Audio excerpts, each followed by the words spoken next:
Hi, from Bug Eye Guy. Okay, manifolds. Today we're going to talk about all these different manifold combinations. I thought it would be nice to make a video about this stuff because this is a problem area. And this is an original 948 Bug Eye manifold, exhaust manifold. You'll notice this somewhat distinct box for a takeoff. And what that's about is this setup. This is a preheat. Here's a Morris Minor single carburetor application where you have an intake manifold right on that square section, if you can see that. And what that's about is to preheat the fuel because, again, a carburetor doesn't work so well when it's cold. So Bug Eyes or Sprites or Midgets didn't use that, and it was capped with this cover. So that's a 948 manifold. And what happens is this joint is a major headache. That's why I wanted to make this video, because almost every car that comes through here, we've had so many, they leak at this joint. And you can sort of see why. This is a pretty inferior connection. It's just a cup that mates with this male and female joint. It's just imperfect. A lot of times you'll see sealant left over from people trying to get it right. But what happens is you end up with multiple problems. You'll have this where it's out of center or off to the side, or this will get crushed into an oval and it won't mate with the circle of this piece. Now here's the clamp. There are two different clamps. This is the baby one, and this goes on here. You open it up and it clamps around here, but you can see why all this is really doing is just closing the union between these two pipes. It's got to be a good fit, and the clamp simply holds them in place. It's not causing it to seal. So you can tighten it all you want, but if you have mismatched pieces, you basically have two conflicting ovals, or an oval and a circle for that matter, because you won't bend the cast iron. And that's where the leak is. So almost always, if you hear a flutter in the front of your Sprite or Midget, you can reach up when it's cold and feel at this joint, and chances are good that at this clamp you're gonna have an exhaust leak. So that's part A. Now what gets really interesting is that sometimes the cast iron breaks, and that's what we had today. We had a Bug Eye we were sending to Philippe in Florida, and we knew there was a minor exhaust leak, and we checked into it, and lo and behold, this piece of the manifold had actually cracked, and it came apart when we took the clamp off. So he got a new manifold to fix that with a good uniform pipe, and the leak was obviously repaired. So that was something that can happen. But the other interesting thing about all this is that this manifold with the takeoff for the preheat and this manifold are actually the same, except it doesn't have the box. And this is a late 948 manifold. Is probably a Mark II Sprite manifold, and that's what Philippe had on his car. So there are these two different types, but they're basically the exact same size.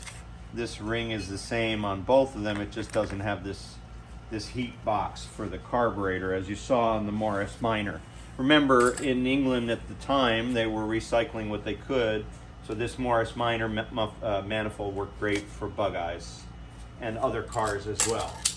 So now, here's where it gets even more interesting. Here is a 1098 exhaust manifold. Now you'll notice it has a longer, we'll look at the good one. It has a longer tip.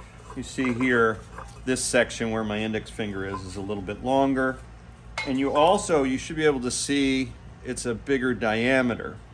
So now if you have a 1098 exhaust manifold and you go and put it on your 948, surprise, it's too big to fit into that cup. So that's problem number one.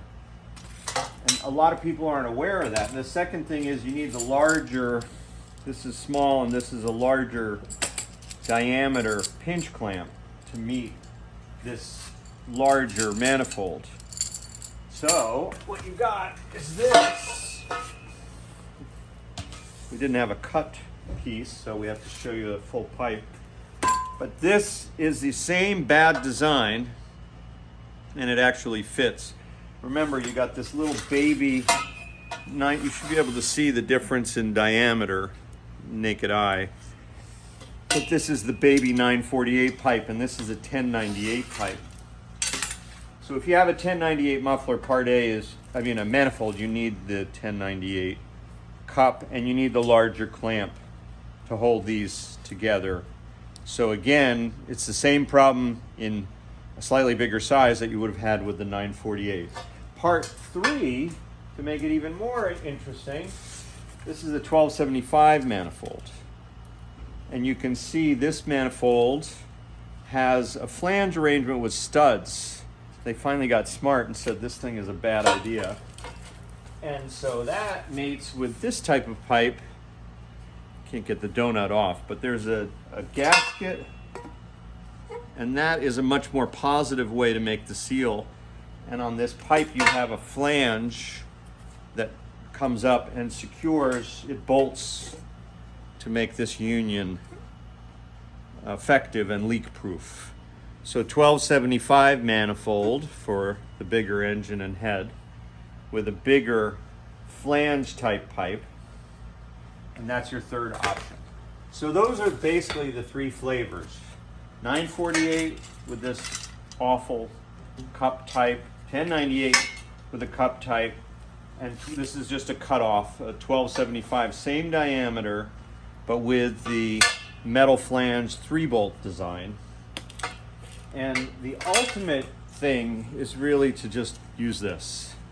This solves all of your problems because you bypass every union right here. You end up with much better flow. You have a single port to attach to. So if you really want to do it right and get rid of all that and all those unions, a header is the best way to go. So that is all you need to know about the exhaust union in Spriggets from Bug Eye Guy.